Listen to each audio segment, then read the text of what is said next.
access to a building for full time, so it was only just a matter of when we could get in. But we usually train for about 4 or 5 hours at a time, and just lots of the basics over and over and over again, the fundamentals. This is the point where it's just like, they become second nature. But I kind of remember first starting, like the first time I was hitting the ropes, and running off the ropes, like I had dark purple rope marks all across my back. And, oh yeah. Yeah, that it's so painful, just like right underneath. Like I remember that well. Also, like you get, especially you're a little bit taller than me too. Like I was hitting them, like just right in the armpit. It hurts so bad. The first the first entire week, it was just pain. Oh yeah, and that's not even taking bumps. That's just hitting the ropes. Right. I've always had pretty solid bumps. I feel like. Definitely better at, bumping around than doing, being an encyclopedia of moves and things.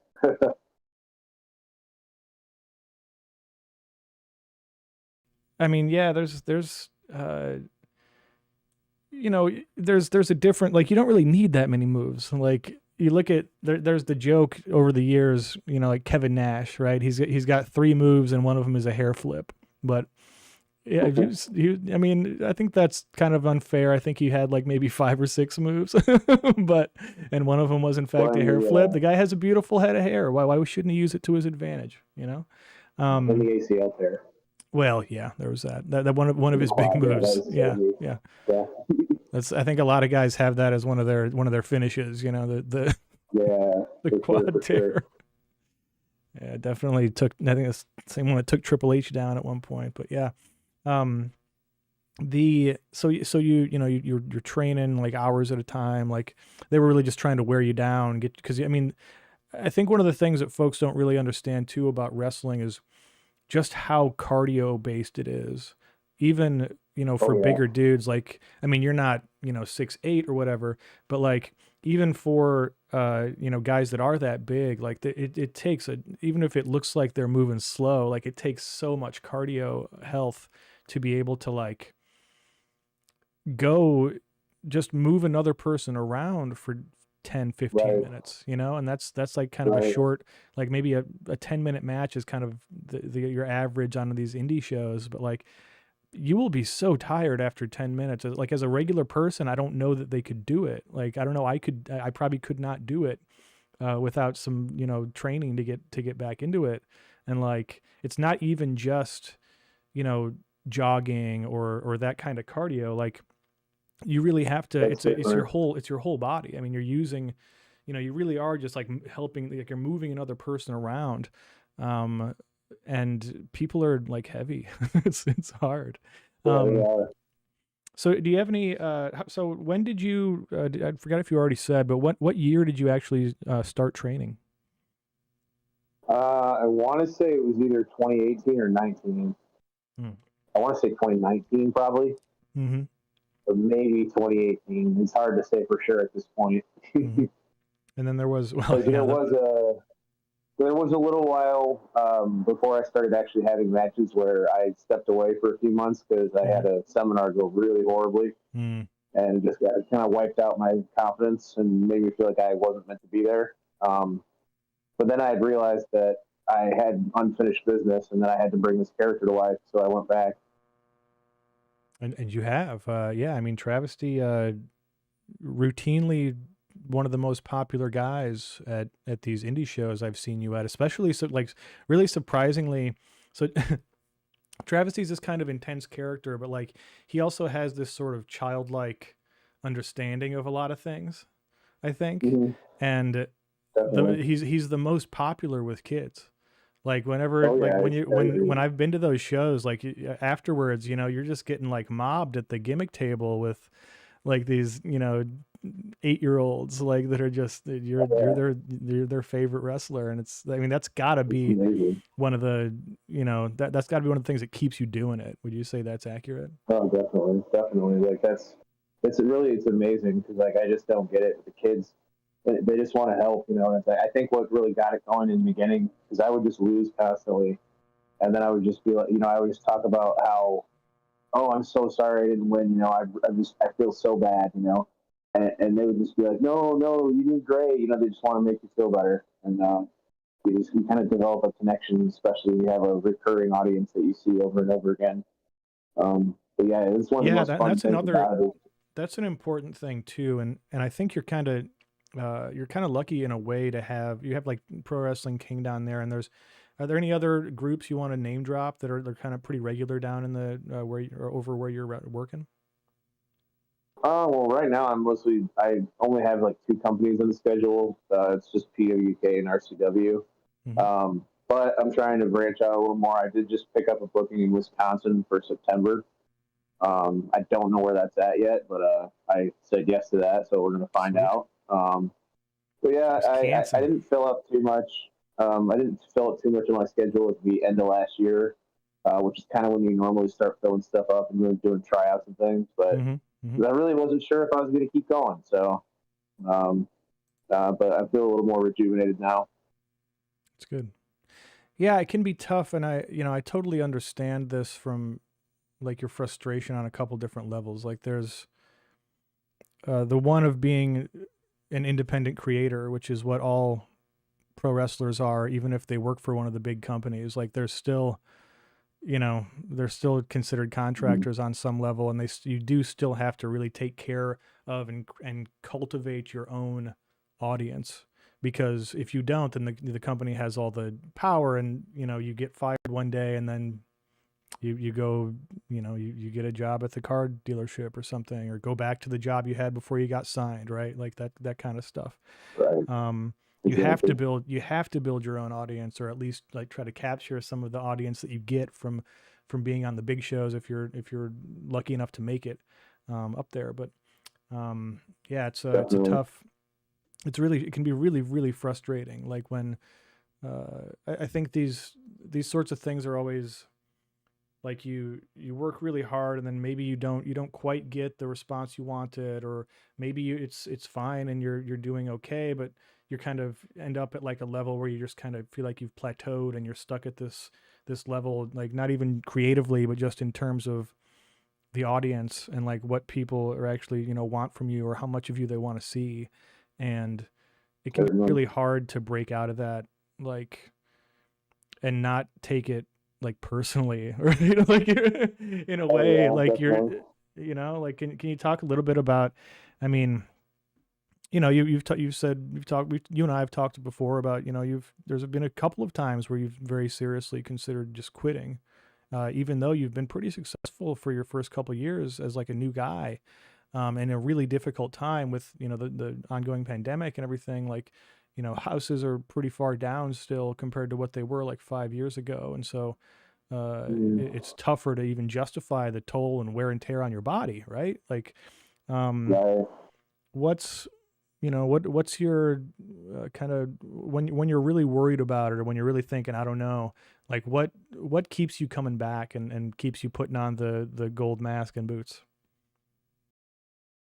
I guess I do spend a tremendous amount of time worrying about wrestling, more so than doing it. It's like I spend days beforehand worrying about what's going to go wrong, as opposed to thinking about what can go right, or what. I'm a catastrophizer as well. Like I'm on your side with this one. So. Oh yeah, definitely. Like it's crazy because my long-term memory is pretty good, but like my short-term memory, I don't like so much, and it's hard for me to call stuff sometimes, because then I freak out a little bit. But it's like it's a lot easier for me to kind of walk and talk, but I do, I can remember certain spots, but I just get nervous about forgetting all the time, and then I get myself into like a circle of worrying, but I guess what keeps me coming back, it's because when I started this character, I had a specific story I wanted to tell about mental health, and every time I want to quit, I can kind of like I have to finish that story, and I'd really like to finish that story I'm telling, if nothing else, I probably won't get to tell it on the grand stage, but I'll tell it in my own way. Yeah, and I mean, I think that's a great spot we can kind of wrap this up for now. I think, Travis, where's Travesty going to be appearing next? You got some bookings coming up soon? I'm actually off for about a month now. I'm going to use it to try to get a little bit of extra ring work in while rolling around. I'm a little rusty, so it'd be nice to have a little bit more kind of confidence in the ring again. We'll feel a little bit more like ready to go. So I'm really going to be trying to put an emphasis on getting a little bit better physical condition over the next month. Then I've got my first title defense for PWK in the 22nd of June. That'll actually be in Mishawaka with a Mustafa Ali. He'll be on that show. Awesome, that's great. I'm glad to see he was one of those guys that was, I think he'll be back in the show, right? He's too talented and too complete of a wrestler. I think he'll definitely be back up in AEW or WWE. I think another guy is Mansoor, Manny Favorino, as we used to know him here in Hood Slam, and he's Mansoor's back in Hood Slam, and like he's just so good. I mean, I don't know how much of that, like the Maximum Male Model stuff you watched with him and Mace, just incredible work. Like some of the greatest character work I've ever seen. I absolutely loved it. Is there anybody you're watching? Like who are some of your favorite wrestlers right now that you watch and are like, damn, they're good? I guess right now the sphere of my wrestling watching is kind of just the people around me, and so typically a lot of the guys that I'm watching with, obviously Isaiah Moore is always very fun to watch. He's one of the best in the whole area. But mostly I just kind of stay at this level. I don't always stay up to date on the bigger promotions. I try to watch the big pay-per-views and the big events, but I really don't stay up on things right now. Yeah, I think Double or Nothing is it next weekend or this weekend? This coming weekend? I can't remember now. Yeah, that's Travis. I think I'll let you go, man. Like we can call it a chat for now. Definitely would love to have you back on the show. We'll talk, hopefully about some more good times with Travesty, some more interesting times with Travesty. I'll bring up a couple more of your videos too later in some future episodes, because you've done such an awesome job with these little shorts that and I really admire that you've taken the initiative to like actually learn how to do the video production aspect of these things too, because I think that's what you have to do, right? If you do want to make something of it and you do want to tell your story, nobody's going to tell it for you, right? Like it's the DIY thing, right? Because nobody's going to do it for you, man. Yep. All right. So with that, I think you want to say goodbye to the good people out there, Travis? Goodbye, everyone. Thank you. Where can they follow Travis on the interwebs if they want to get you? We've got your YouTube. Is there anywhere else? Pretty much all social medias are just going to be either just Travesty or Hello Travesty. Usually Hello_Travesty. That's going to be for just about everything. I think it's Hello Travesty. Okay. That should kind of get you there. And Travesty's Basement, the YouTube channel, of course. Yep. Yeah. Big fan. Sweet. All right, Travis. We will we'll talk to you next time, man. Good luck out there. We hope you get some ring time. Get back into fighting shape for your title defense. Best of luck. Thank you. Appreciate it. Appreciate you. All right, let's switch back to regular view here. We can take. In fact, we're going to take an ad break here, folks. In about 60 seconds, there'll be an ad break.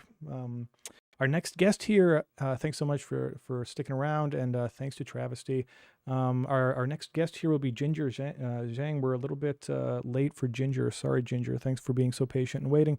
I'm sure we'll have a bunch of fun stuff to talk about. I am going to take a quick break while this ad break probably runs.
my intro would have worked better there. Coming back from commercial, if I had unmuted myself. I'm unmuted now. Welcome back to Phil's show. Our next guest is the impossible to describe Jinger Zeng. Jinger is I've done a lot of work with Jinger over the past couple of years. I'm excited to have Jinger on the show. Without any much further ado, I'll just bring Jinger on, and then you can introduce yourself. All right. All right. Let me go ahead, and you should be able to talk now. Go ahead. Hello. Excellent. Cool. Yeah, we can hear you just fine. So Jinger, tell the folks who you are real quick. I did a terrible job of introducing you because it's very hard to produce this show and host it. So Yeah. I mean, sometimes I don't even know who I am, that's Isn't that deep. the world? That's deep. Yeah. But anyway, so I work for a company called Hackster.io, which is an online engineering community. And that's where me and Phil kind of met or crossed paths because the tech community, open source, online engineers, tech nerds. And but besides that, I'm kind of like a digital nomad, so I travel around the world. I'm kind of like I feel like every time you post something, you're in a different place. So you can't catch me. See if you can catch me. That's right. You're modern day Carmen Sandiego. Well, it's kind of amazing. I kind of like dropped, I think, into the lifestyle because I started doing like remote work back when I think 2017 because before that actually graduated from college and then I had a drone startup that was in the United States, but the startup didn't work out, so I ended up moving back to China, and at that time I thought it was also a really great just opportunity, almost just like fall into like a lifestyle because then I end up working for another Swiss drone startup, but I wanted to stay in China, so I kind of like requested to work remotely and so that's where all those kind of like started, and then after many years, it just now I really don't have a home. I live out of like a suitcase. But yeah, I get to collaborate with many interesting people around the world, whether it's through personal project or through work. Right now I'm in Las Vegas. I was at EDC, which I actually went to school in Las Vegas for because originally like my passion I went to University of Nevada, Las Vegas, joined the program called entertainment engineering because I love the intersection of art and technology.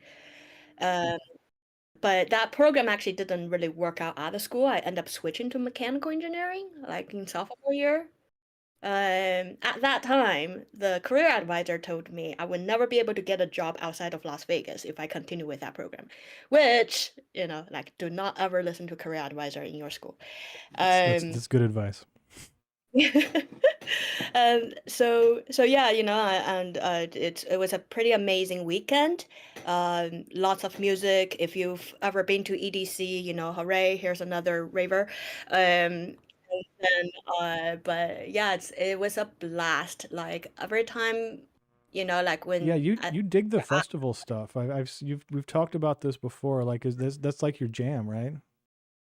I love festivals. I mean, it really not only because I love music, and also just going there to usually it's a really just awesome vibe, and people are there to connect, and you just get to see a lot of artists.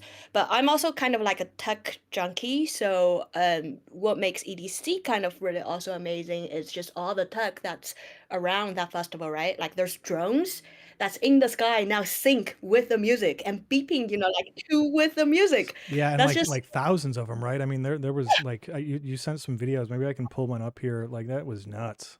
Like, yeah. holy cow! Did they set a record or something for drones, or was there some kind of news?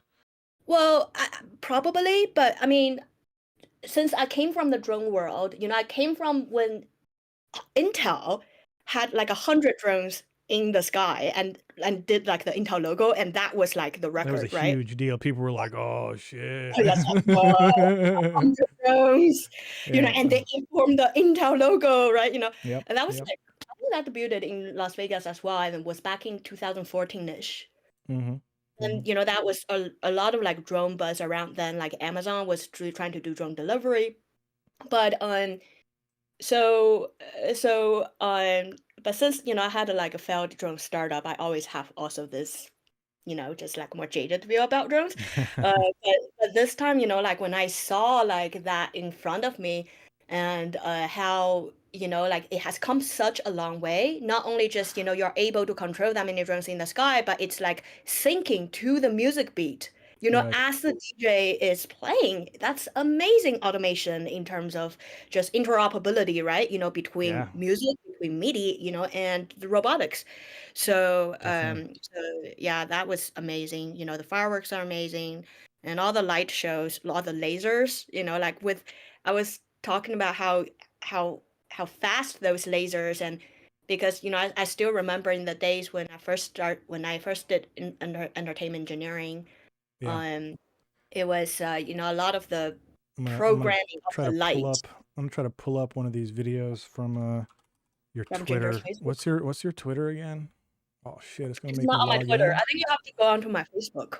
Was it Yeah, Facebook? I'm one of those Fuck. school person. I Alright. don't use X. I Well, don't use Twitter. let's just see EDC Las Vegas. Maybe they got some cool videos on there. Yeah. Yeah, I don't know. I'm not, they're not paying me anyway, so why am I promoting this event? I just you're already leading me astray, Ginger. You should come next year, hang out. How much? So how much was this thing? Like, So the ticket itself, I think it's 680, 680 something, somewhere around there. And of course, once you get into Vegas, you need to rent cars or do shuttle. Like all those kind of logistic kind of stuff. But you can also camp. And next year, I'm actually gonna do camping because bionic jungle. I love that. So fun. Yeah. So the camping, so they have lots of different activities, like yoga, they have like art classes and like regular festival camp stuff. But one of my dream is to have a maker camp at one of these festivals. That'd be pretty So awesome. what I'm gonna try to do next year is I'm gonna like, because I recently got into like wearable tech, so light up costumes. And Yeah, that is I've seen you posting a bit about that as well. And there's some very cool like I mean, there's always some really cool stuff related to that. I just saw this on Hackster. This Constellation Glow prom dress. You see this? Yeah. So cool. I read that. Yeah, because one thing that I really also passionate about is engineering education and how to get more a younger generation into the fun aspect of engineering. So wearable tech to reach these kids. Just got to reach the kids. Turn them from ravers to makers. or both. I mean, ideally both, right? Ideally both, and I think that's I mean, part of like think why a lot of the traditional education fail is because when it comes to like math or geometry, it becomes boring, right? Because you have gaming, you have like other just light up blinky stuff. Of course, when there's no connection, it's very hard to, I think, get interested in engineering. Besides, your parents tell you, "Oh, engineers make good money, so you should become an engineer." But I mean that that's a fair thing for parents to be worried about, like in the world in which we live. I get it. Yeah. I mean, they care about you. Then hopefully. Like the career advisor at college, they care about you too. Well, I mean, there's a slight difference, but I think I see where you're going with this. Yes. Yeah. But anyways, so one thing I see kind of as like emerging, or what I personally like find interesting, around wearable tech. I've seen it from the early maker days where like make fashion, when a lot of like the LEDs or screens or interactive smart garment pieces were produced, and they were put on as like a make fashion runway at maker fairs.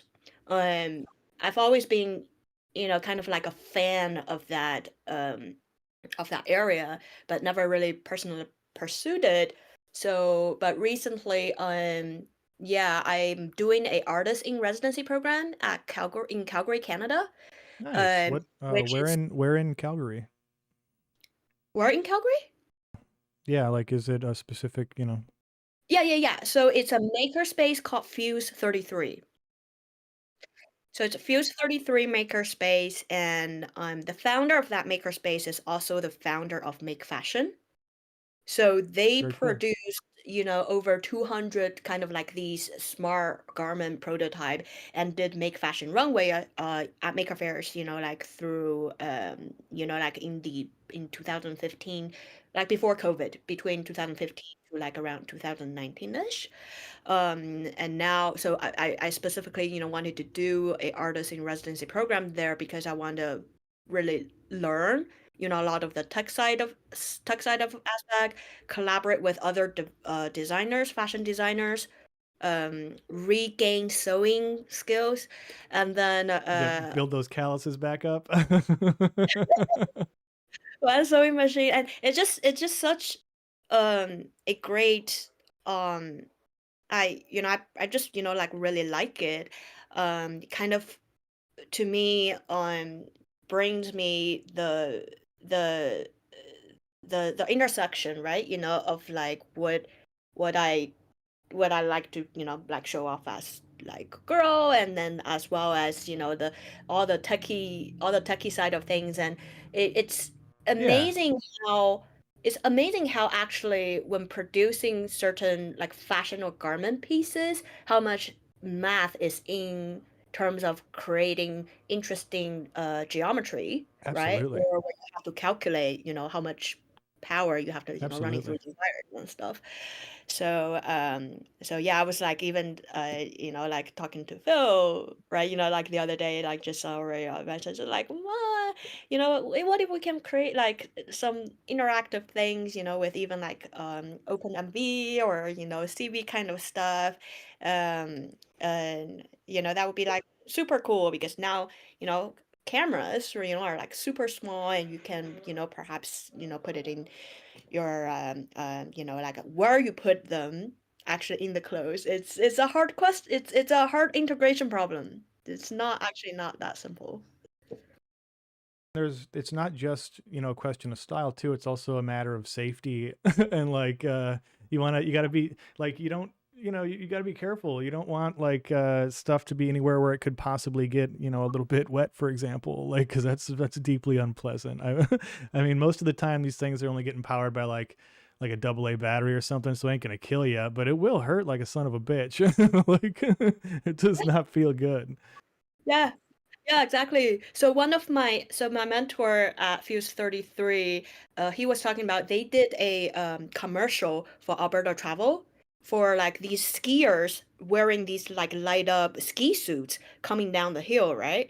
So he has to produce that suit, but also the skiers, they have to, when they did that shoot, they have to carry, they have to walk up, I think, the hill. They did because it was a more of a they call it country back, I think, ski type of deal. So it's not like a you take your yeah, Like cross country. cross country. Yeah, yeah. Yeah. So it's not like I've never done it, so I don't know. So so I guess you don't go up with a lift, right? Like you have to like walk up, or like, and so by the time the athletes get up the hill, all the wire connections were also could break, like, Yeah. or so there's a lot of Or I mean actually. sweat even, right? Like if you're doing all that, like totally, yeah. It's Yeah, yeah. So there's a lot of it's not that easy, and wearing stuff blinky.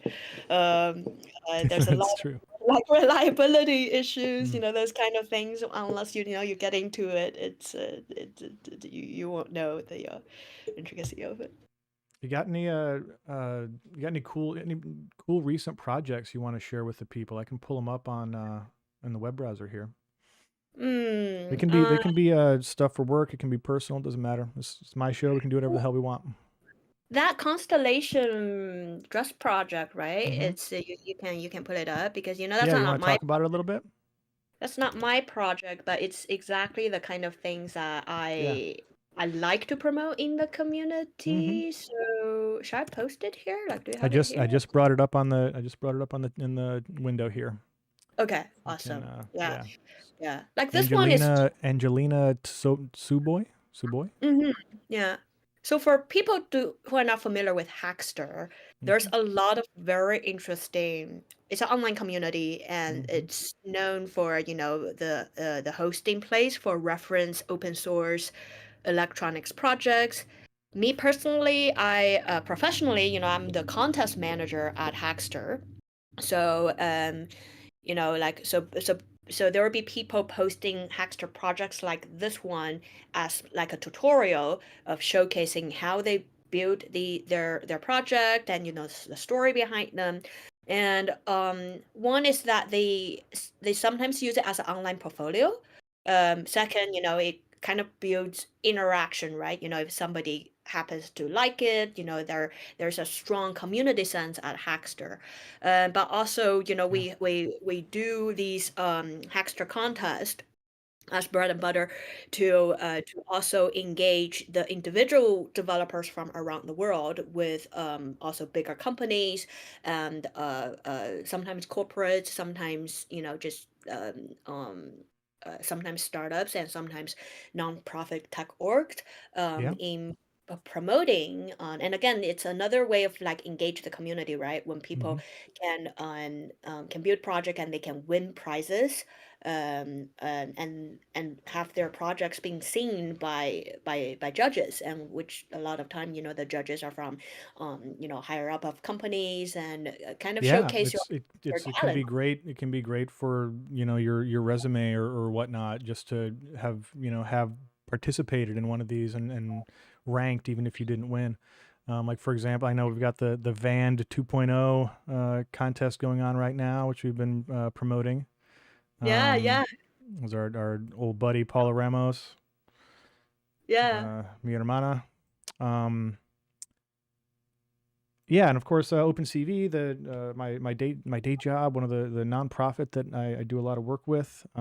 We Hackster's the official community platform of OpenCV, and we expect to continue that relationship for a long time. Um, yeah, there's always just very cool projects. Like we could even just type, say, like fashion, right? yeah.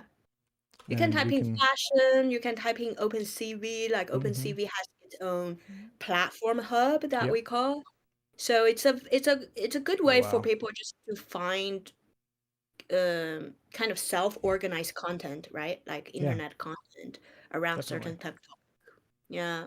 Yeah, and there's so much here too, and one of the benefits, like if you're a creator, one of the big benefits for using this is, you know, just having your stuff up in a place where people will see it. Like that's one of the most important things you can do if you're a maker of any kind. Um, and also, it gives you a really easy way to, put up your source files or your 3D models or whatnot, so other people can benefit from your work without, not everybody wants to like set up like a WordPress installation or something, or Ghost or whatever, or like create a bespoke Jekyll template, just to host their their DIY electronics projects. And Hackster slides nicely into that niche of providing all that stuff for the low cost of free. So Hmm. yeah. Yeah. Yeah, and we really encourage like students to do that too because Mm-hmm. for let's say their university or high school um just usually like a project, right? Mm-hmm. Like what Phil is saying, you don't need to go build your own website. You can just use Hackster's Mm-hmm. in like interfaces and toolings, to really easily build up a um kind of like a beautiful tech portfolio too, when you Mm-hmm. have like lots of like different projects yeah, showcased. So Definitely. Yeah, I've got a couple things on there. Let's see what projects of mine I've just I talked about this last week on the show, the 3D printed dock for the play date. ooh. Yeah, so just a little thing I designed. Just a very Ah, simple. little guy, and you just set your play date on it. It chills out like that. Cute. Yeah, I have one more revision to make to that. We're on version 1.2 here, and so I've added a little cutout in version 1.2. There's a nice little cutout there, so it's easier to take the playdate out and put it in. What do you use for CAD? Blender, believe it or not, because I'm a fucking lunatic. Like, yeah, it works fine. Like I mostly, so yeah, you can see here the update there. It's got a little nice little cutout there, and also I've added a little cutout for the cable. But you can see it's still kind of like a right angle there, and so I'm gonna update it a little bit to relieve the strain on the cable. But yeah, I'm just a big fan of like Playdate is such a cool like concept of a thing, and I really enjoy using it. So awesome. I had to design like a little battery box for my light up visor. I also add lights to my visor, at EDC. So eye protection is important when you go to laser shows. So I had like glasses, but I also had like this visor thing. So I had to design Invader Zim. I know what can happen. Yeah. So I had to design this little battery box, right? To house the electronics and the batteries and stuff. And I haven't done mechanical design forever. I got super rusty but I think I'm just now probably gonna start getting back to it more, but just on a funny side thing. So I went to Deadmau5 because Deadmau5 is in town and playing at the show. So he had a signing event. He actually signed my first. So I made the two prototypes, right? So the second one is on my visor, and there's like one that I use as kind of a baseline to just a box, to where I want to place kind of things, and I brought that as a thing for him to sign. That's delightful. I love that. Yes. You'll have to hang it on the wall inside your suitcase, so you're home. Yeah. Yeah, you're in Vegas right now. I know. So the title I put on screen here says Ginger, Jet Setter, because you're and like we've been talking about this. Like you've gotten your mom in on your nomadic lifestyle. It seems. Oh yeah, she well, I kind of dropped her off at Thailand after Okay. Yeah, so she's in Thailand now. She's not nomading with me. I did it for like I think a couple months. Yeah, I think a couple months, and then it's like, okay, both of us kind of I love you. We both need a break and enjoy Thailand, and so she's right now chilling out in Thailand, and actually just kind of on a very like why she kind of like there. It's also just the city called Pattaya. It's actually a beach town right next to Pattaya. It's a very vibrant retirement, retirement community, and very international. So it actually fits into her lifestyle because she actually used to be a performer in Las Vegas, and Las Vegas is very multicultural. Oh wow, I did not know that. Yeah. So she really likes it over there, and it's kind of relaxed. We're from China originally, but when we went back to China this year, brought her back. I think China right now is so advanced in terms of digital infrastructure and transportation infrastructure. It becomes a little bit too overwhelming, actually. And what do you mean by that? It's interesting. It's so right now China's like fully, I almost want to say, like very much like cashless, right? So everything's like you pay by just either all WeChat, right? Yeah. So if you don't have those set up, it's really hard to like to do them.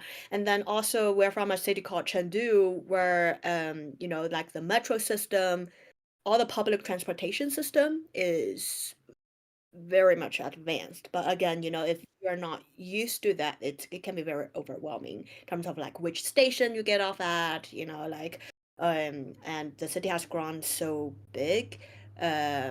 Like, I think for an old lady, it's just hard to do. You could get like disoriented like really easily, I mean, especially for it sounds like someone a who hasn't nightmare. done that for It like sounds 3 like years. Yeah, it sounds like a nightmare for me. Like personally, I have the worst sense of direction. Like I would not survive. I would need like a guide. I would need someone literally holding my hand and being like, "Okay, we're gonna get off here." Like Yeah, yeah, I'm yeah, so bad. I'm so bad with directions, especially like figuring out transit stuff like that. It's embarrassing. Like yeah. yeah. Yeah, on that note, I think it's about time to top everybody's favorite segment on the show, the top of the hour ad break. Um, we're gonna take 60 seconds here. Ginger, you want to stick around, or you're good for now? We have another guest I'm gonna bring up. Vikas, you're welcome to stay and hang out for a little while, or you can drop off. It's up to you. Yeah, I'll drop off because I'm making food with friends here in Vegas. But so good to see you, Phil, and Likewise. to be your guest and keep rocking. Yeah, thanks so much. It was really good to have you on here. We will have you back, I'm sure, Ginger. Hopefully, I'll get to see you again sometime soon. I know you're not going to be here for Embedded Vision Summit, but we'll meet again. We'll meet again. Yes, yes. Adios. All right. Have fun. Bye. I will. Bye.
forgot to unmute myself there. Coming up next here, we've got Vikas Reddy, an old friend of mine, old boss of mine, current multi-time dad, and guy with so many kids in his house, but who is also running a startup. Pretty interesting one, I feel. So we'll go ahead and transition over here. Let's take a look. Go ahead and say hi to the good folks, Vikas. All right. Hello. Hello Yeah, out there. we're all good. So why don't you go ahead and tell the people who you are? Who is Vikas Reddy? Oh man, I feel like I'm trying to figure that out for myself. Common answer today. Common answer. Yeah. Yeah, man. I would say like yeah, who am I? I guess at heart I am I would probably say engineer. Like I love to build things. So yeah, I've been You've written your share of been doing Objective-C over the years, among other things. Yep, Objective-C, C code, C++, all the GPU old code, pretty much programming languages that nobody under the age of 30 uses anymore. Yeah. And then I've been writing a lot of like Rust and Swift and stuff lately, and then yeah, just like like kind of Python. Did a ton of Python as when Phil and I worked together. You and I wrote a bunch of Python together. Yeah, that's true. But yeah, I've just been doing just like building stuff since when I was little. But yeah, other than that, like just like I've been, as Phil said, became a dad. Became a husband in 2014. Actually, just celebrated my 10th wedding anniversary with my wife Elaine. Wow, has it really been 10? Congrats. That's awesome. I know, it's crazy. How does she do it? She puts up with a lot of shit, including like like I always joke that she went to Notre Dame, I went to Michigan. We're like better rival schools, not quite as bad as Ohio State, but she still doesn't divorce me when I almost as bring bad. Up that. Yeah, it's almost looks like I grew up, very close to Notre Dame but in Michigan. Yeah. And so it's a very serious question over there. It's like, it's like being like Protestant or Catholic or whatever. Like it's a big, that's the cutoff, man. Like you might not want to be in this bar. Ohio State, it's like, are you like a good person, or are you just like how much do you want to die? Like get out of here, you filthy Ohio, and take your Skyline chili with you. Yeah, we're in like I like to call it an intercollegial relationship where we went to different rival schools. How progressive. But yeah, she puts up with a lot of shit. Like I continually tell her that she's a rose that grew out of the concrete of Notre Dame. And I've thrown up on that concrete. Let me tell you, it's it's a high class concrete, quality concrete. But it's. So and then I've got like had 2 kids, and then got guardianship my two nephews in 2023. So got 4, 6, 7, and 9 right now. So I'm really, every time I see something from your, like on Instagram or whatever, like I'm just amazed at how well those kids appear to get along. I don't know how I don't know how y'all manage that, but it's really impressive. I got a huge props for at least maintaining the veneer, the facade that they get along, because they really do seem to love each other. It's awesome. Yeah, they all like, especially the 3 boys. Yeah, Rose sometimes like my youngest. She's the only girl, so she's sometimes the odd person out. In some ways, she's the boss. Yeah, the 3 boys. Like she's gonna be in charge of them all, and she knows it. She's definitely like she. Unfortunately, she learned the concept of mutually assured destruction recently, and like she said this thing when I was like, she's like, I think it was like, if you don't give me this treat, I'm gonna yell all night and keep you up. And I'm like, oh my god, it's like, you're like, what have I done? A very solid understanding of the concept of leverage. Like it's like literally like she's like, party's over, man. If you don't want to give me this treat, if I don't get my treat, then you're gonna be destroyed too. And I'm like, okay. This is no longer this is a negotiation now, right? This no longer do you tell this child anything. Like it is. I mean, I feel like negotiation. I feel like she has better strategic ability than a lot of business people I've interacted with over the last 20 years of like running a company. running various companies. But yeah, other than the kids, like I've been doing doing startups for a while. So yeah, I've only had like one real job for like 1 year basically, and then quit that to start my first company, and then yeah, been this is That I'm was currently at on my third one, I guess. Yeah, the ancient pre yeah, social media blogger yeah. era website Zanga, if memory serves. Yes. Yeah, Zynga, Xang, not people always get confused with Zynga, ZYNGA.com, which was XANGA. I had a Zanga. I yep. had me a Zanga. Yeah.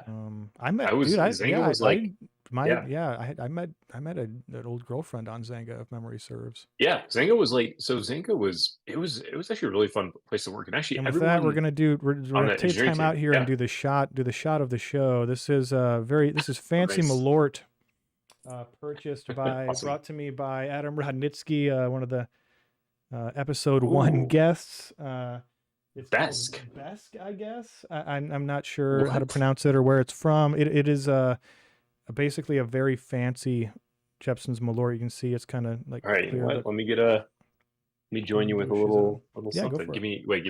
Give me 30 seconds. Go for it. We got time. I'll take this opportunity Actually, to I guess you can still remind. hear me on audio probably. Yeah, we sure can. We'll take this moment to remind folks. Oh yeah, I'll hit my stream marker. Let's see if that actually works. I spent a little bit of time inside baseball. Spent a little bit of time setting up my stream deck so I can actually use it for this show. I finally got like mic muting like there. I still keep forgetting. I need some kind of big red button that just says you are muted. That's my biggest problem right now. So I guess things can't be going too badly. Yeah. I almost did a tour of my apartment on this episode of the show because Nice. it looks like a bomb went off in here because I'm going to Embedded Vision Summit tomorrow and Thursday, and I'm responsible for like all the booth material and the printouts and like our videos and blah Nice. blah blah. And so I've just got all this stuff laying around, just cables. It's a real mess in here, folks.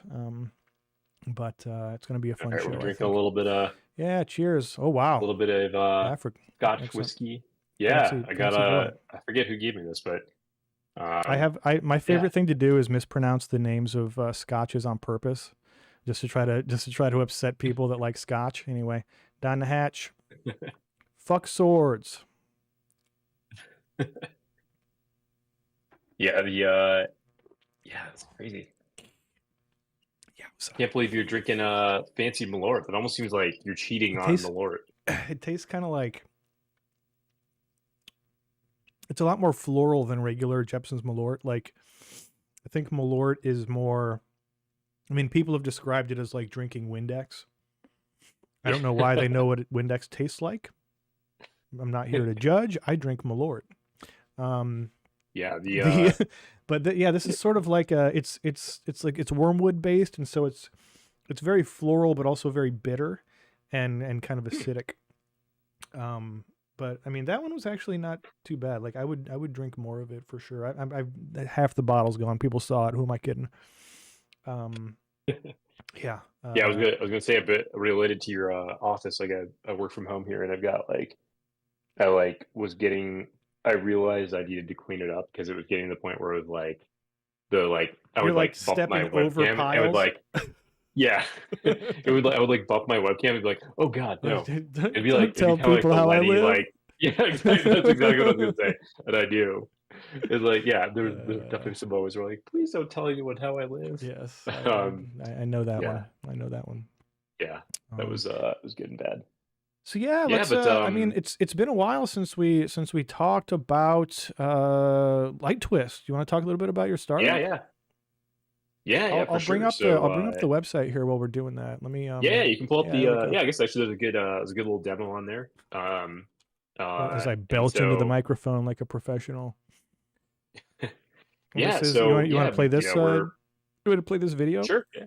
Okay. Go for it. Yeah, if you can pull it up there. Yeah. Hang on. I'll pause like and bring it up in this. Yeah, you can. This wise, and then hit the audio a little bit. Yeah. And then we should be able to just quickly watch this. Yeah, go for it. Yeah. So basically, like we're building a virtual video studio in the cloud. So instead of needing, the company's called Light Twist, the product as well. And instead of using like building out a physical video studio, like getting a bunch of people together, we put together software that uses a combination of just computer vision, some game engine, specifically Unreal Engine on the back end, and just a lot of software and design to kind of tie it all together into a single app. So essentially, you can do what you're seeing on screen talking. Yeah. Oh, yeah. Cool. Yeah. I'll let him. I muted it as soon as Austin started talking. I just wanted to let him personally know that if he sees this. Yeah.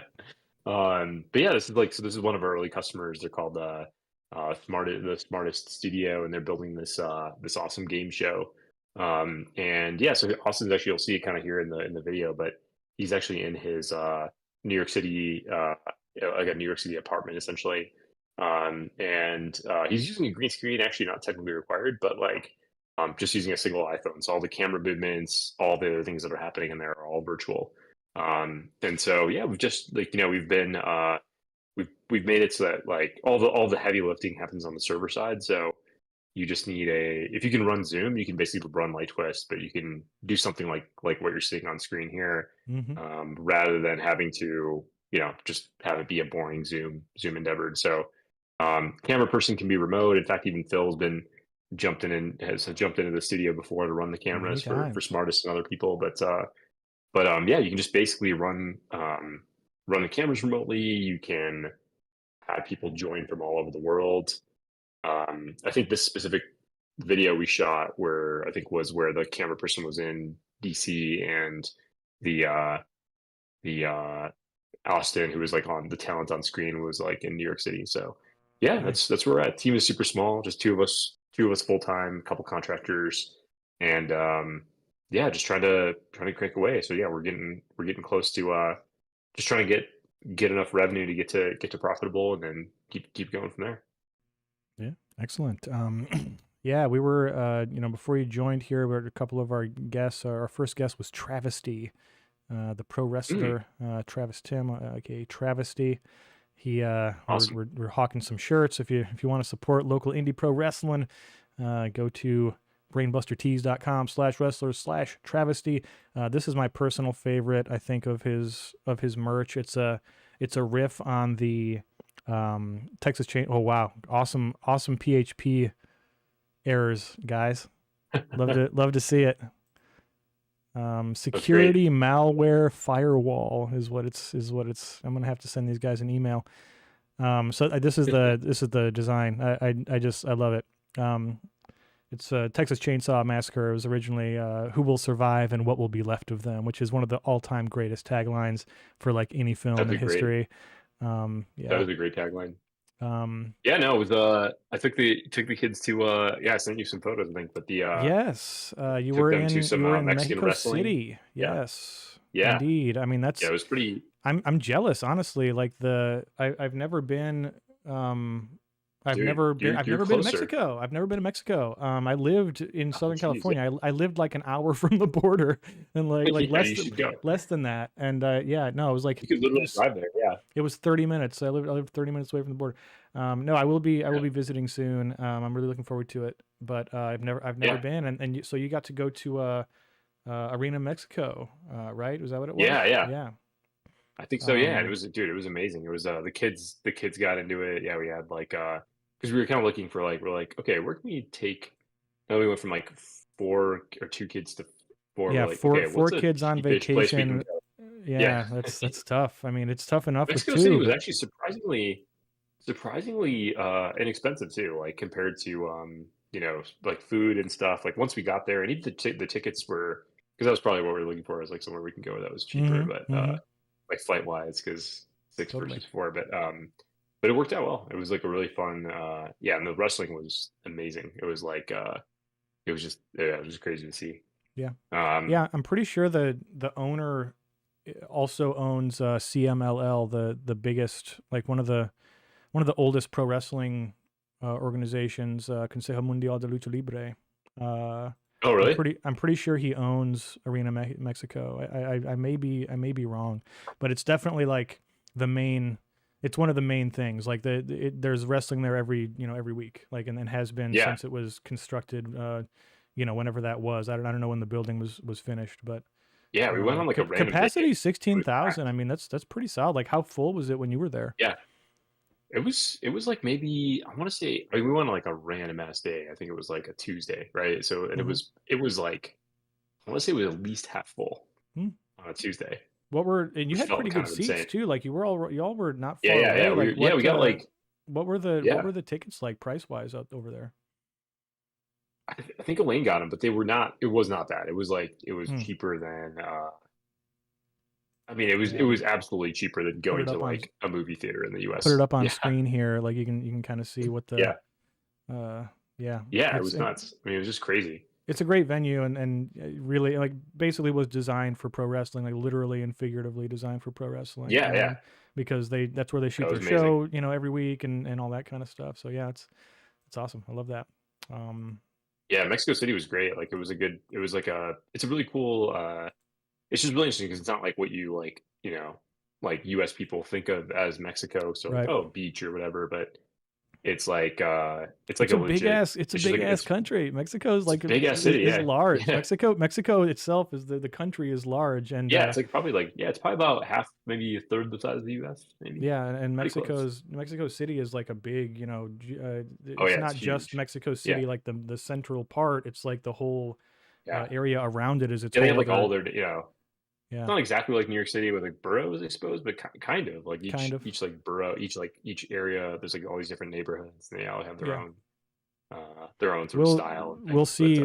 We'll see exactly how like incorrect the things we're saying about Mexico are when my girlfriend, who is Mexican, joins the show to play video games in a little bit. Amazing. She's gonna be like, actually, like you didn't even go to Mexico City. That was actually like the tourist city that they built for just like, around Americans. In fact that was in St. Cloud. It was No, you were in Florida the whole time. Everyone's happier that way. The Mexicans are happier, the Americans are happier, no, it was good though. Got to brush up on my Spanish. But that's great. Man, it's been like I was trying to think of like some good I was thinking about the last time we were one thing I don't miss from previous companies is going to CES. Yeah, every January. I liked it, but dude, it was like the way it was situated was just balls because it's like January 2nd or 3rd, and so nobody wants to fucking travel like right after the holidays, right after New Year, and then you have to go to Las Vegas where like. I mean, it can be fine, but like it's just a lot. Las Vegas is a lot. I still to this day have I can't have a hard time imagining people going to Las Vegas for fun because I'm just like Like I have friends. No, it was actually fun. Like I mean, I didn't hate doing it. It was just that like it was required, right? Like it was something that like physically had to be done, and like you couldn't get. It was so exhausting too. Yeah. Oh, it was so much work, man. Like good stories. Just like last minute demo saves and like. Yeah, like. So, I mean, some of that was brought upon ourselves, and I blame myself and Jeff for that mostly. But it was kind of like, it's kind of like I think everyone that does stuff at CES, it ends up being like a cluster of like. Nobody shows up there all like confident and happy. Like it's a trade show. Everyone's like, oh shit, just like up until the door opens, at like whatever time it was for the marks to start coming in. It's a carny. It's a carnival. I will say our booth was also always pretty awesome. Props to our designers, including Phil and Adam for pulling it all off. But huge shout out to Jesse. We always had a crowd. It was always me. It was always me and Jesse, like sitting together, like doing all the like. We had these. We would do these big continuous graphics. Like my favorite one was I did that. Like I did one that went over like it was like. I think like six panels of the the big stuff they print out. Like it was so much fun, but like getting them to line up just right and like within tolerances, like try not to make it look so if it doesn't quite line up, it doesn't look like shit was also a thing. Like it was it was those were fun problems to solve. but like it was still just Yeah. extremely stressful. Like, you know, day before the print deadline, or like day dude. of the print deadline, right? Like I think my favorite one was like the one where like like normally like I'm generally pretty supportive of unions, but man, the Freeman Union, when like they fuck ran those into our guys. Like booth they like fucking ran into our booth. And then with they're a like forklift. like So tried to they with a put forklift. they put a forklift hole in our, you know, carefully designed, like, yeah, and then kind of tried to do a that hit was and the run, basically. Like, yeah, they basically were like it's like, dude, you can't I get mean away like that I'm like fast. You're 90. on a forklift. Like, Oh my god. I'm like 90. Yeah, especially when it's like beeping and shit. Like I'm yeah. like 99% sure that guy was like drunk, but like or something, because it was just like or just didn't give a shit. But yeah, those I people mean, honestly, it that could was have like been. Well, I don't know. I don't know how they, you know, how Freeman treats people. That's a gigantic show. Like, for all we know, that yeah, dude yeah. could have been up for like fucking 12 hours, right? Like, this could have That's been true. like That's the true. 1000th time he'd gotten on that thing. I'm trying to Yeah. give him the benefit of the doubt, but I was so That's mad fair. That's because fair. that was my Oh design, yeah. motherfucker. Like, I spent Yeah. like, I got all my shit in, and then some guy hits it with a truck. Like, son of a, It's like literally getting hit by a was truck. not Yeah. on my bingo card. Actually, It was you know not what on my my bingo weirdest memory of card. that is that there's people from Walmart that came by our booth and they Yeah, were I remember like, this. and I was like, okay, cool, like we'll meet with you. Like, yeah, it's kind of weird, but like, and then they do this weird thing where the person's like, she's like leaving, she's like, oh, actually, like, it's company policy, but I have to like pay you for these waters. I'm like, I'm not gonna fucking like Like, accept you're payment not for like allowed to. like what That's are you so talking about? funny. And I'm like, actually, like, and like the one time I was like, oh, actually, so I'm one of the co-founders of the company. It's actually a rule for us that we actually cannot Company allow policy that we, accept payment. yeah. Yeah, it's just like I'm just Also, like that's what like so what a funny, weird dude. Like, I'm just thinking about yeah other like things that have been in the news recently, and it's so fucking funny that like the regional sales reps for Walmart or whatever have stronger yeah. ethics rules than the Supreme Court. Like, That is true. That is true. Actually, you know, like, I you guess to tried your to point, hand that is that you tried actually to yeah hand that lady water, and she was like, no, I yeah. mean, it's conflict of interest. Meanwhile, we've got fucking Harlan Crow buying like homes for Alito, like like, yeah, oh my god, or no, for dude, what's his oh my name? Yeah, god. Clarence Thomas, and yeah, Yeah, Clarence Thomas, yeah, like his mom's house and his house paid for by a guy that has cases come up before the Supreme Court sometimes, and they're like, no, yeah. that's It's like totally fine. There's no, this is all above board, man. yeah, What, you're the one with the problem, buddy. yeah, Um, yeah, and meanwhile, we've got Walmart being like, I can't accept this water for free. I have to cross yeah, your palm with silver in order to make not get in yeah. trouble at To like work. to take your water. Yeah, Somebody might yeah. It tell was on nuts. me. Somebody might tell on me. They'll be like, I saw Deborah get a free water from Yeah, those guys yeah. at the cool You know, booth. I will say the person she came with did look like a snitch, Like a hall so monitor that might be type. why. Like he definitely gave off that vibe. I feel like that's So maybe probably that's a why. lot of, I think like Walmart and Amazon, like, you know, these giganto retailer operationalize everything type of companies, like those are the Yeah, people that really, you know, thrive in those environments. Like just yeah, they like people that love to gossip but treat it as though it's really important to the company. Like, yeah. like, That's true. yeah, I mean, there's those people work everywhere. Yeah, Gosh, yeah. that is true. um Man, well, yeah, I'm trying to think of other good things that like, I mean, yeah, I wish I had more time. Like, I could, we should do another one where we could talk about some specific, some of the crazy around structure sensor of shipping that because that was yeah, nuts. we've got Um, stories. We've definitely got yeah, stories. Like, we've told some of these before, but not on my show, and not with being able to yeah, like swear and drink. Like, I think yeah. it's a big part of it. um Oh man, dude, yeah, gosh, we ought I to still do, think I mean, about we the, should, yeah, go ahead. oh, I was just saying, like, yeah, it was like I still remember the, all the crazy like iterations we did on the launch video. Yeah. I still remember like yeah, it was just like it was crazy, but like I remember yeah, just like launching a thing like that. Actually, yeah, I wonder if you can still pull up the I wonder if is the Kickstarter thing still up there? I Yeah, wonder I if the think I'm pretty sure it is. let's see. I remember was it Daniel Suarez? Wasn't that his quote? Yeah, I dude. remember, Yeah, he was great. Like it's burned into my mind. That was like a crazy thing. Like he's an awesome guy. He's actually and you guys kind of ambushed him. Super awesome guy. But like I kind of ambushed him, and he was super nice about it. But yeah, we're like, hey, we want to shoot this like new product, and then like I got an intro from like Brad Feld, I think, to him, and I was like, okay, we showed him it, and we're like, so is it cool if we like film you, like, you know, it's like, don't worry about it, bro. We're just gonna like film you like reacting to this and like talk it's not about a big deal. Quit being like, weird what? about it. And at first he's like, it's super weird, guys, and then he's like, we're like, oh, it's for Kickstarter. He's like, okay, fine. It's for charity. He had some good no, quotes. It's not. Yeah. No, I'll bring up the video here. Let me swap. Yeah. It's one of those things. I've got so many different named scenes now in this OBS setup that it's like, oh yeah, you know, 2 talking heads V2-1. I'm like, fuck, what does that even mean? What was I thinking? Right. All right, I'll hit play on this here. Nice. Yeah, what you see, yeah. Science fiction, tech fiction, yeah. So capturing the world.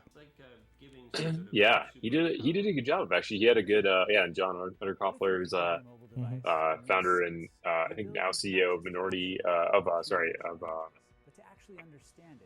I used this VFX shot for so many videos that we produced after this, like so many. Yeah. They did a good job of doing that. Yeah, we only had a couple. These guys are awesome. Yeah, like there was. I'm gonna go ahead and mute it here, but like, yeah, there was only like, I mean, it was very like I think occipital stuff was very like surprisingly economical. Like, yeah. I think there was a lot of like when stuff actually got done, like we usually brought it in, you know, under budget, like, for the most part. The video went a little bit like over, but only because like we like and God bless Glass and Marker because they like worked with us on that. But like, we ended up doing like 3 iterations of that video. The first version, not their fault at all. Just like made me want to throw up in my mouth for some reason. I just remember being. It was just you were just like, oh my god, we're screwed, like that kind of thing. Like this is terrible. We can't launch with this, like that kind of feeling. I know that feeling. It was more like it's like when you especially like knowing like how hard the whole team had worked on like building that product and just being like, I didn't want to like drop the baton at the last, like, you know, it's like, obviously I was working on it too, but still I just felt like I was like, man, we can't just like have a subpar like launch video. But yeah, it was like a fun. It was fun. That was like the first like we had done like some product launch videos before, but like that was the first like serious, like we hired a company to like really go and, you know, do a serious effort. But they got some really good footage that I definitely like bastardized and used for years. You know, like 6 years after. That. Like I was. They did. I mean, they did a great job. I was snatching frames. Oh, Tim O'Reilly. We also. Yeah, I forgot to say we also Timmy as well. Tim O'Reilly. Yeah. He was like that was a good ambush. But yeah, the old office too. But yeah, it was good. Yeah, I know. Yeah, I've got good memories in that office. That's Pat O'Keefe right there. That was Pat O'Keefe's hand. You know, Pat O'Keefe lives not too far from me right now. He's in Lafayette, so I talked to him not so long ago. Yeah. Oh, nice. The 2 meter tall engineer. Yeah, that's right. Yeah, he's in Colorado. He's been I hung out with him a little while ago, but yeah, it's been a while. Pat was my boy. Like we hung out a bunch. Like when I first joined Occipital and you know, before he left, like many occipital people did to join Apple. I think it's a good. It was a good sign, 3. But also like a bummer. What's that? Yeah. At least 3 people. I think actually I caught up with one of my favorite people I've ever hired / worked with, Forrest Heller. Forrest is a character. He was like he was in Colorado. He's but he lives in Shenzhen area. But is he still in China?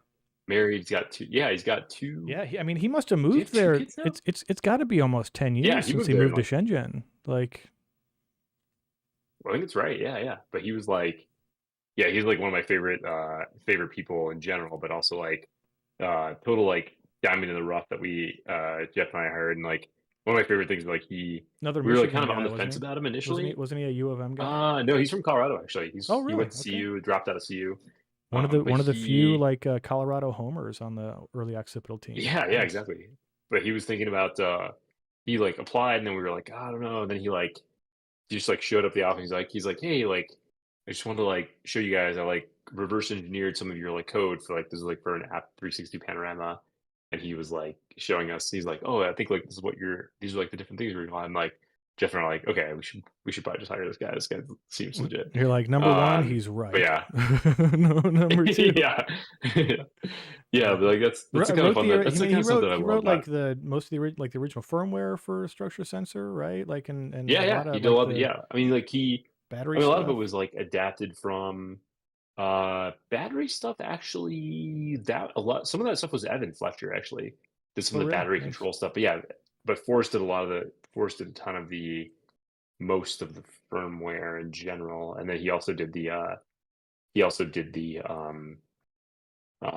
some of the SDK layer, of course. But yeah, he was great. Like he worked well with the shout out to Evan for the Galaga Shark Evan, who also served as the scientist in the game that me and Dr. Freeman and a couple other people created, Star Ops. Yeah, which was the theme for 1 year of our CES booth. Yeah. I put a lot of work into that one. I think that was one of those where there was basically nothing in like that year of CES. There was like nothing that was in that booth that I had not touched in some way. Like that I like either like graphic design, the app, like like the game, the handouts, like the booth layout itself. Like I had some in some way worked on like literally everything. I pushed code, like I'd done everything on that one.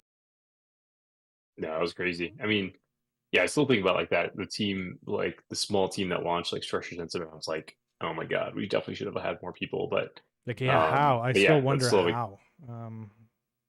That's still my favorite. Like, I think that team is still my favorite group of people that I like ever worked with by far. And like, I mean, like more than just like as like a job is like you go into like, because I think we're just in kind of a different era of work, especially tech work, but like going to an office, like definitely like I mean, I still talk with, not like every day, but like I'm still friends with almost everybody that worked at Occipital SF at least, and a lot of folks in Boulder too. I mean, Ian was on the show last week. Adam was on the show last week.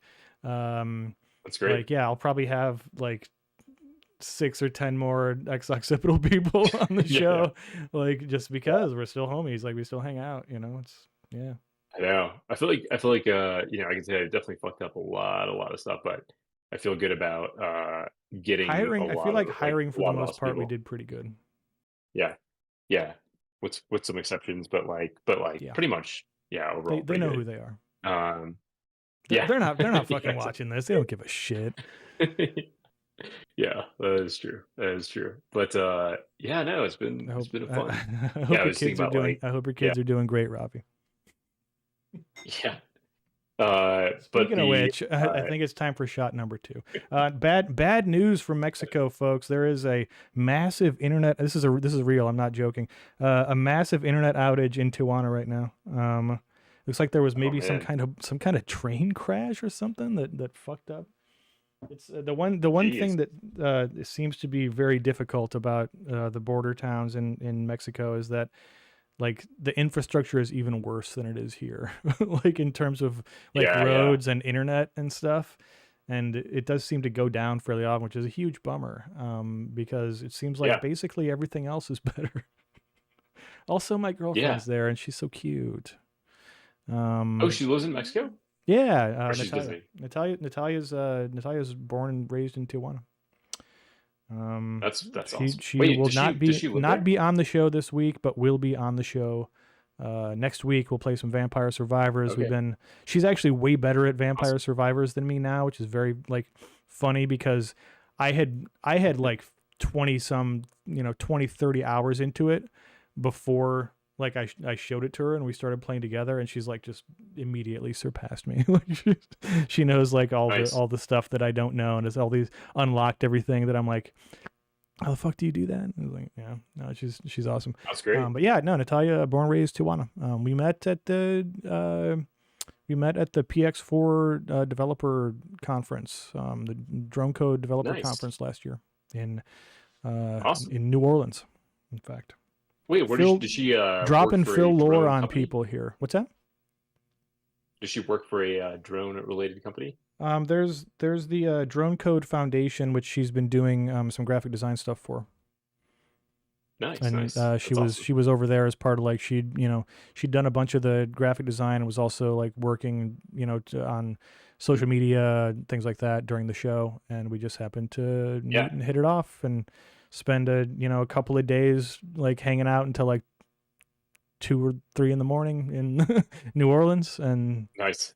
Yeah, it's been a very fun and easy relationship, despite the fact that she lives in Mexico. Honestly, I wonder if like at this point, like, I mean, I'm older than her, but not much older, and like I'm in my 40s, like I don't necessarily want to hang out with somebody every day. Yeah. Well, so like, I mean, it'd be and I feel like if we, if I lived together, if I lived with someone again, I've been living by myself for the last 4 or 5 years now, and like, yeah, like the last 5 years. And like, man, I think it'd be tough. Like, when she comes to visit, she stays here and stays for, quite a while, like, weeks and stuff. Like, and it's awesome. But like, man, I don't know. Like I look like when I go visit the family back home, like my brother, and his spouse Jess, like they have the two boys, my nibblings. I hate that term. But they're both teenagers now. And like I feel like that's somehow even worse. I'm just like, I remember being a teenager. I don't think that was very fun for everybody else. It was probably not like, it certainly wasn't fun for me, but like I was at least inside of the thing, right? Like there's all these external people just kind of losing their having to deal with a teenager. But no, my nephews are so freaking cool. Like Henry and Everett are the absolute awesome. shit. Like in fact, we're gonna take a break right now, and I'm gonna pause our conversation. Awesome. Well, we're going to. Are you gonna drop off? I'm probably gonna drop off anyway. Yeah, right. I got an early flight tomorrow. Where do people want to follow you on the internets? Where can they find you, Vikas? Oh yeah, I'm at Vikas Reddy on Twitter, and LinkedIn, and YouTube at Light Twist. So if you search for Light Twist or me, you should be able to find me on all those 3 things. So excellent. Yeah. But it was great talking to you, dude. Yeah, it's been awesome being on here. We'll have you back in the show. We'll do some. I think it would be fun to do a demo at some point, for Light Twist. Yeah, and we can. Sure. Yeah, we could do it. Yeah, we could do the show in Light Twist if we want. Yeah, we could. Yeah, we could. It'd be tough. I'd have to make some kind of like dingy sewer or basement set. I think would be the best. For this show, like, or if we could do it from like. Or something more fun. Like, what if we were broadcasting from the rim of an active volcano?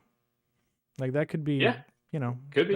That would give the proper gravitas to the importance of the conversations we're having. Yeah, that's right. Yeah. That's right. All right, guys, get the hell out of here. Say hi to the family for me. Awesome to have you. We'll have you back. Take care now. Yeah, great to be on here. All right, bye, Phil. See you Adios. soon. See you soon. Okay, let's we're gonna do another one of those super fun ad breaks that everybody loves so much. In a few minutes here. Looks like we're not gonna have Vampire Survivors, as I said, at least not multi. I think what I'm gonna do is start up a new game of Keeper RL, possibly. If anybody's watching out there in the chat, let me know what you think. I have not decided yet, but I'm going to switch us over to commercial mode.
All right, and we are back on Phil's show. That's me. I'm Phil. It's my show. And the next thing we're going to do is watch a new video from Hank Nelson. My nephew Henry has put out a new kick-ass YouTube video where he does a cover of the great Hank Williams tune, My Bucket's Got a Hole in It. He got a brand new cowboy hat for this, and I'm super excited to watch it. I have not watched it yet. Let's give it a listen.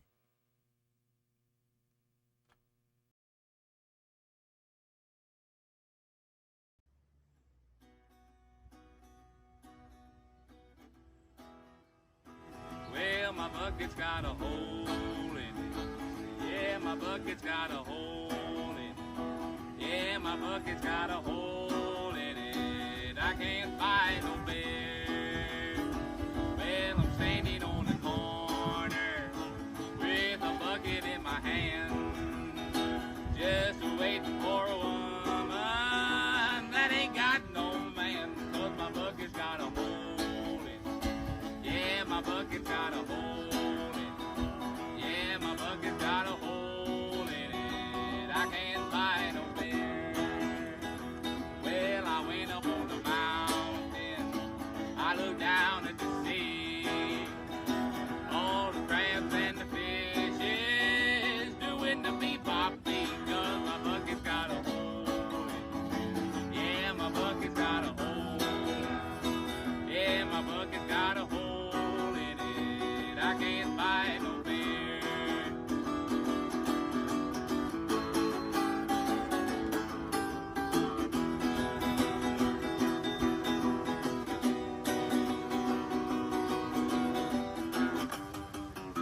Man, what's the use of me working so hard when I got me a woman in the boss man's yard? 'Cause my bucket's got a hole in it. Yeah, my bucket's got a hole in it. Well, my bucket's got a hole in it. I can't find no beer.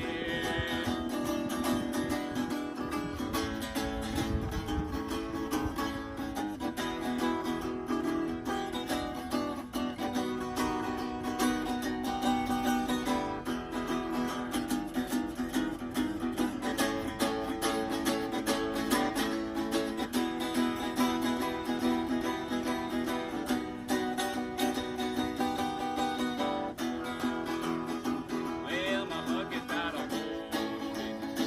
Yeah, my bucket's got a hole in it.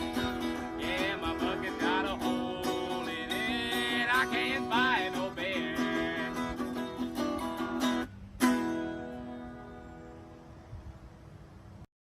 Wow, tremendous. Henry, holy crap, dude. That was so awesome. Killer cowboy hat, by the way, for a fella from Michigan. His cowboy hat game is pretty fucking strong, I would say. Couple more shout outs here. I want to give a big shout out to Kim Justice's Wrestling Road. One of my favorite wrestling creators out there.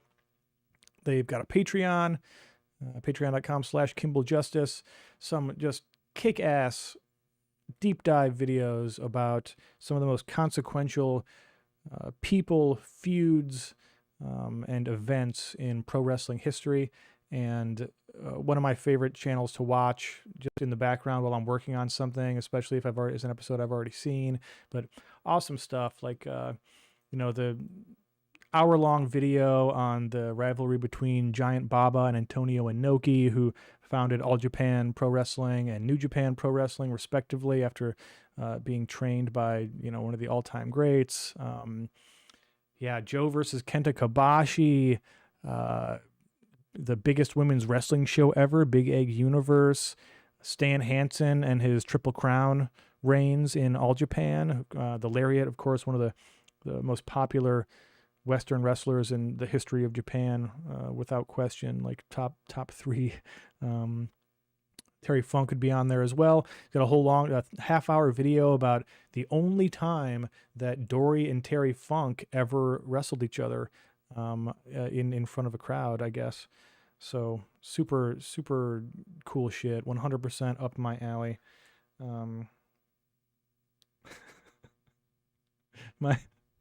I'm being chastised for talking shit about Mexico. I did not talk shit about Mexico. I love Mexico. I'm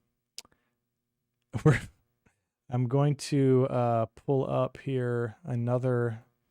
There's another travesty video I wanted to show you all that I had from a while back. We'll check out highlights from one of his matches. Here's Travesty's 2023 highlight reel.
You got to warn me about that shit, Travis. So, we're watching. Most of these matches are from Pro Wrestling King, that organization Travesty wrestles for down in northern Indiana, mid and northern Indiana, that area. Have always had a really good time at those shows. Highly recommend if you're, going to South Bend or anywhere in that area. Check out if there's a Pro Wrestling King show happening. Super fun type of event. Man, I was gonna play some video games, but I got to tell you, folks, it's getting kind of late, and I have a early morning tomorrow of lugging a bunch of shit to Santa Clara and setting up a trade show booth, and probably forgetting 2 or 3 things and having anxiety about it for the rest of the day. So I think we're gonna call it at 8:54. A little under 2 hours of original Phil content, but I think that is more than plenty for the likes of you. Thanks so much for watching. Sorry to those of you on YouTube who didn't get the first part of the show. I will fix that by uploading the complete version of this, which I have recorded. And we will see you next week, hopefully with some Vampire Survivors or Keeper RL. Guest next week will be Canadian Spooky Pants author David Demchuk and OpenMV founder Kwabena Aguiman. So stay tuned for that. That'll be a real interesting one of a couple people that do vastly different things that just so happen to be buddies of mine. So join us next week for Kwabena and David Demchuk. I've got a Patreon, patreon.com/Phil Nelson. Please, just $1 a month. You can help keep me doing stuff like this and drinking fine liquor such as this fancy Besk from Adam Rodnitsky. I'll let us go tonight with a cheers. Fuck swords. Hail Satan.